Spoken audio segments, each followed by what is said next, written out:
समझ रही है? अरे वोट चोरी करके बन गया यार।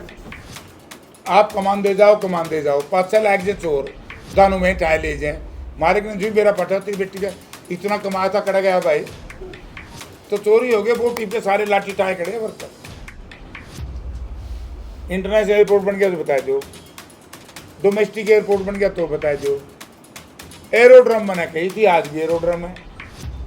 मैं तो डरता उस दफ्तर में भी जानता, क्योंकि उसमें नरे घोटाला हो रहा है। कड़िया रोज बढ़ जाए, कड़िया हिरण बढ़ जाए, माँ कि में हो गया तो बटे मेरा नाम लेवेंगे भाई। मैंने तर सब तक कह दी, उन्हें को पूछता है कोई नहीं, मेरे पे क्यों पूछते करो। मैं अभय सिंह से एक बात पूछना चाहता हूँ। पहला तो न्यू बताओ, सरकार का समर्थक है, सरकार के खिलाफ है? देखिए, कांग्रेस पार्टी ने देश की आज़ादी के बाद जब प्रजातंत्र संविधान देश में लागू हुआ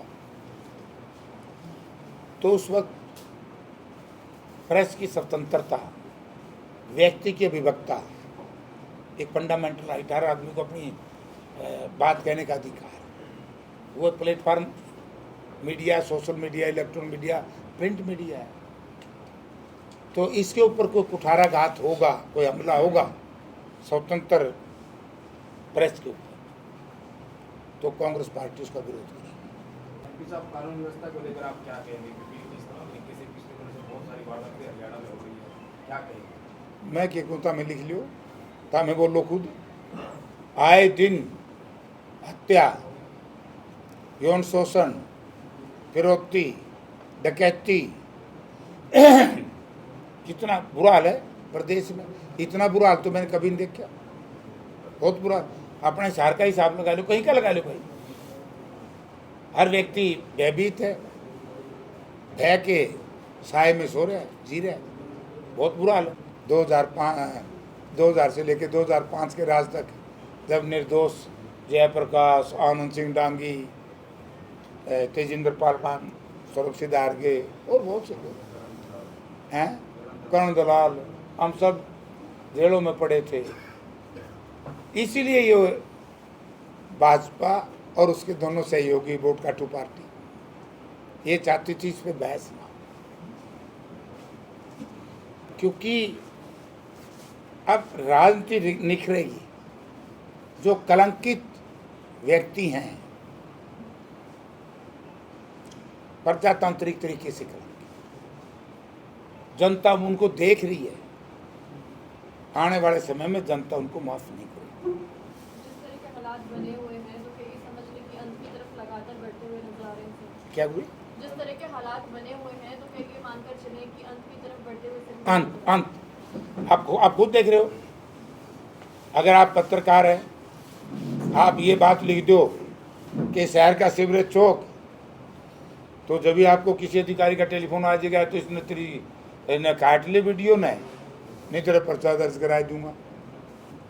आप कोई जयप्रकाश का इंटरव्यू लेके भी गए हो, मेरे ख्याल में कौन को तो हमने नहीं भी कहना ना पाओगा, या तो इन्हें रोक दे नहीं देख ले। ऐसा थोड़ा होता। कांग्रेस की गवर्नमेंट में एक पत्रकार ये बताओ हमने किसी को ये कहा, तो निष्पक्ष पत्रकारिता का मायना क्या बच गया? फिर सरकारी तंत्र की प्रेस बना दो। एचयू के छात्रों ने सरकारी नुमाइंदों के ऊपर वादा खिलाफी के आरोप लगाए, दोबारा से धरना दिया। रात के अंधेरे में उन्हें धक्का मुक्की करके वहां से हटा दिया जाता है। ये भाई साहब सारी चीज उसी में आ गई ना, ताना से अहंकार, सत्ता का अहंकार। और सत्ता भी कौन सी ईमानदारी की है? वोट चोरी से की आई सत्ता है ये। अभी 2-3 महीने में और खुलासा होने वाला है। जैसे माननीय राहुल जी ने वहाँ किया है, हरियाणा में भी होएगा और राहुल जी करेंगे।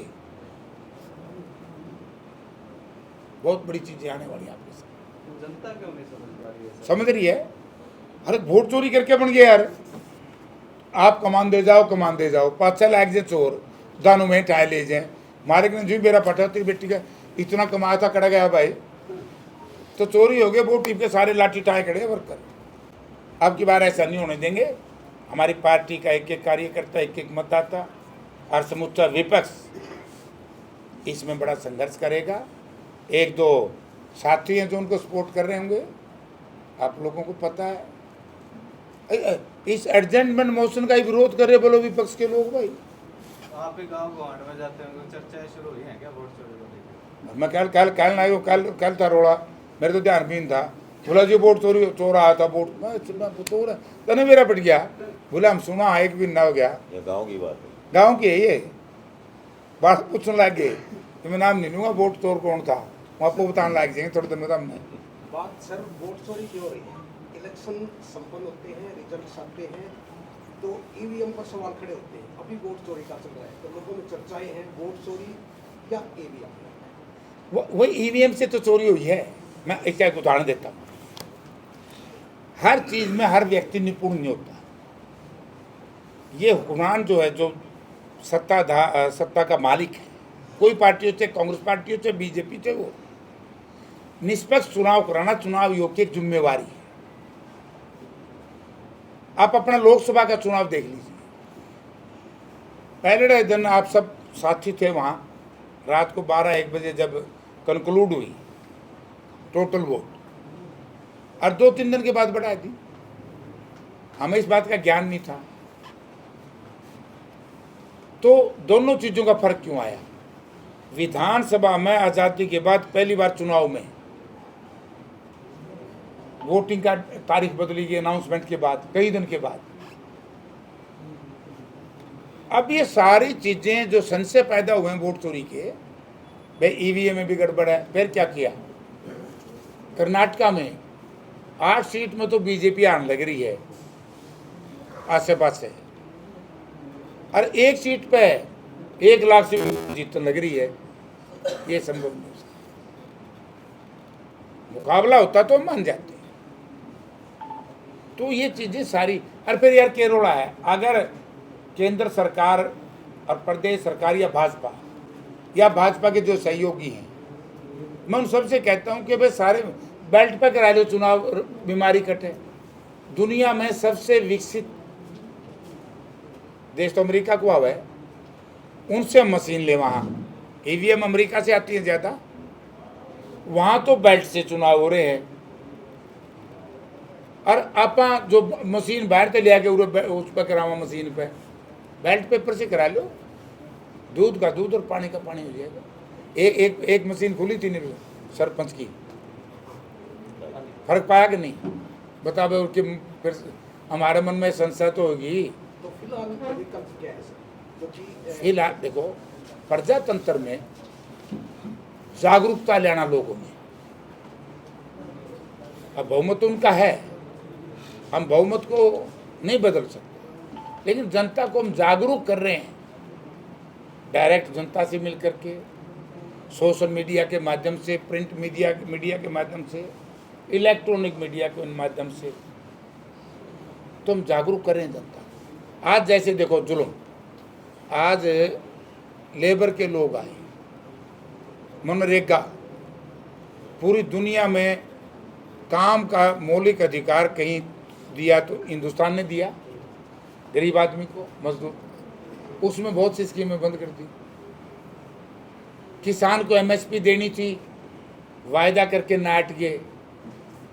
यही तो मैं बार बार कह रहा हूँ, जिन पार्टियों ने 3 जो किसान विरोधी कानून थे, उनका जो लोकसभा में विरोध किया जिन व्यक्तियों ने, पार्टियों ने, ये देश माफ नहीं करेगा। और इस प्रदेश का किसान तो माफ करेगा नहीं। हमारी तो बहुत सियादत हो गई। स्वस्थ मतदाता और नागरिकों से निम्रतापूर्वक निवेदन करूंगा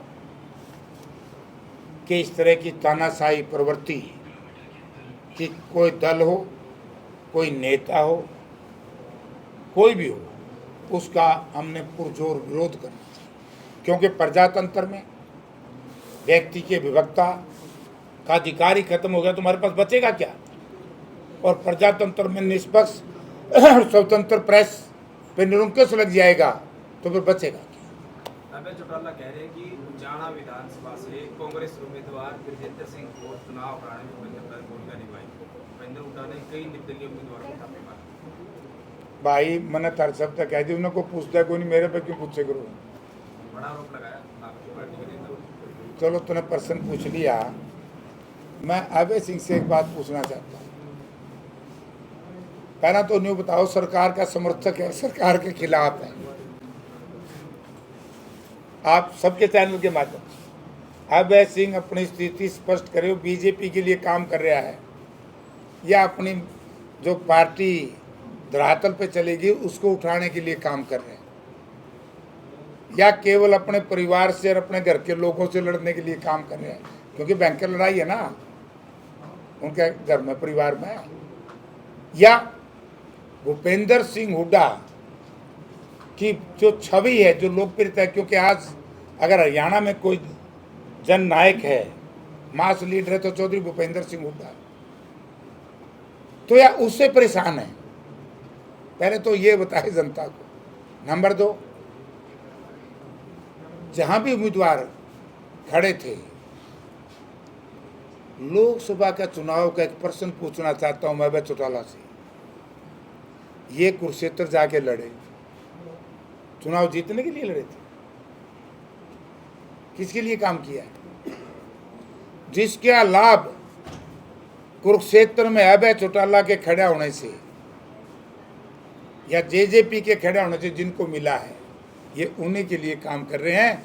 और यही उन्हीं दलों की भूमिका थी कि कांग्रेस को कमज़ोर करने के लिए ये दोनों पार्टियां अपने उम्मीदवार खड़े कर रही थी।